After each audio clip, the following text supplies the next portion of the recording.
Okay, as you can see, we have a two curve here that are connected in the one point.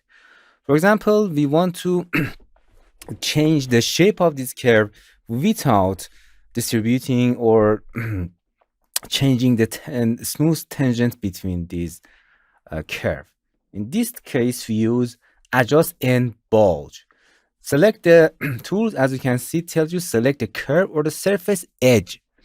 We have exactly like this comment for a surface. If you go in here we have adjust surface and bulge for surface. This is for curve. For example, select this curve, and as you can see here, you can change the continuity here, continuity curvature, continuity 1 and 2. You can define non position, curvature, tangency, and you know it, okay? And we need a curvature. With the curvature, you can change these point. Click and drag it, and as you can see, you can change it any point and then click it. Okay? With this point, you can change the shape. Don't confusing with the continuity or things. Just change the points in 1 and 2, the end of the beginning, to achieve your goals.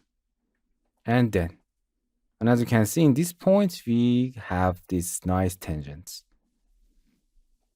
As you can see, these 3 points are the 3 points are in a align in a direct line. So if you want to change the shape of the curves that connected to the one point, we use adjust and bulge. Hello my friends, to continue these tutorials on YouTube, subscribe us, like us, and hit the bell icon. And now you will be alerted about all of the amazing videos that we release.